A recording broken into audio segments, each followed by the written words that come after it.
one thing in Venezuela, bring it back.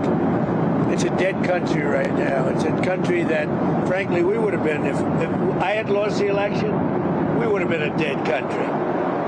We would have been Venezuela on steroids.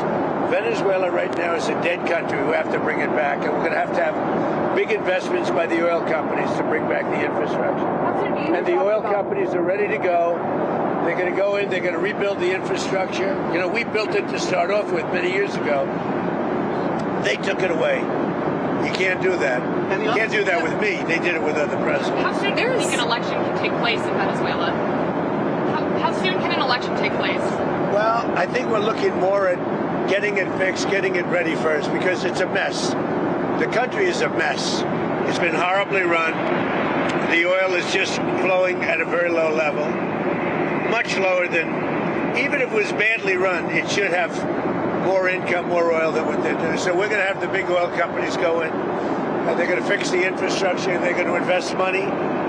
We're not going to invest anything. We're going to just take care of the country. We're going to cherish the country. We're going to take care, more importantly, of the people, including Venezuelans that are living in our country that were forced to leave their country. They're going to be taken very good care of. Yes, ma'am. Have you spoken with the oil companies about going into Venezuela? I have. Which ones? Have you received any commitments? All of them, basically. Any commitments from the oil companies? They want to go in so badly. Did you speak with them before the operation took place? Yes. Did you maybe tip them off? Before and after. And they want to go in, and they're going to do a great job for the people of Venezuela. And they're going to represent us well. But, you know, the infrastructure is rusty, rotten, most of it unusable. It's old, it's broken. You see pipes laying all over the ground. Nothing's been invested for years. Chevron's in, as you know, they've done a good job, but even they haven't been in a position to invest money because they're on a month-to-month basis. What happens to this? They're only there because I wanted them to be there. Are there any contingencies in case the military in Venezuela is unhappy with the U.S. and the way it's running Venezuela? Do you guys have plans for it? So Venezuela thus far has been very nice, but it helps to have a force like we have. You know, we were ready for a second wave. We were all set to go, but we don't think we're going to need it.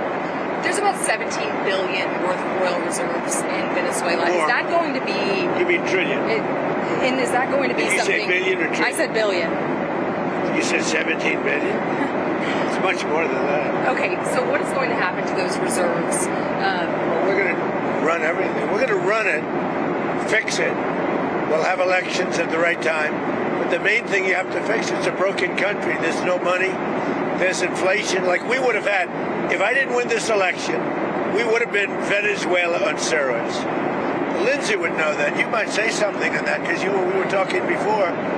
We would have had a doubling up of very bad things that cost us a lot of money, like welfare, frankly. We wouldn't have had jobs. And instead of having $18 trillion in, we would have had at least $5 to $10 trillion leaving the country.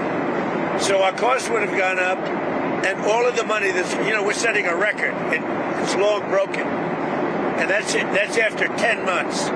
We haven't included the 11th month yet. So we think we're going to hit over $20 trillion. The all-time record is 3 by another country known as China. About 10 years ago, they did 3. We're going to do close to 20 trillion. By the way, there has never been anything like this ever before. And it's all because of tariffs and the election, but it's because of tariffs. There was a time. Without tariffs, we wouldn't have 10 cents being invested. There was a time back in 2016, and I remember your RNC speech, and you were saying that regime change and nation building. Where? When you were speaking at the RNC back in 2016, you were criticizing regime change and nation building, the U.S. being involved in that. It seems obviously that your stance has changed on that. What led to that? And is the U.S. nation building now? Is that this isn't a country that's on the other side of the world. This isn't a country like where you have to travel 24 hours in an airplane. This is Venezuela. It's in our area. The Don Road Doctrine.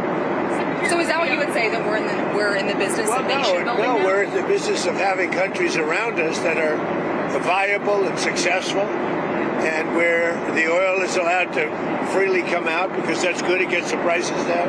That's good for our country. Now, we have a very sick neighbor. It's not a neighbor, but it's close to a neighbor. and that's Venezuela. It's very sick. Colombia is very sick too, run by a sick man who likes making cocaine and selling it to the United States, and he's not going to be doing it very long, let me tell you. What does that mean? He's not going to be doing it very long. He's not doing it very long. He has cocaine mills and cocaine factories. He's not going to be doing it very long. So there will be an operation by the U.S. and It sounds good to me. Secretary Rubio mentioned. You know why? Because they kill a lot of people. Yeah. Secretary Rubio mentioned Cuba yesterday in his remarks. Does the U.S. have a plan to do something? Well, Cuba always survived because of Venezuela. Now they won't have that money coming in. They won't have the income coming in. You know, a lot of Cubans were killed yesterday. You know that. A lot of Cubans were killed. Do you know how many? The bodyguards. No, they're looking, but there was a lot of death on the other side. No death on our side, but there was a lot of death on the other side, unfortunately. But a lot of Cubans were killed yesterday, trying to protect him. there's been protesters killed in Iran. You said we were locked and loaded.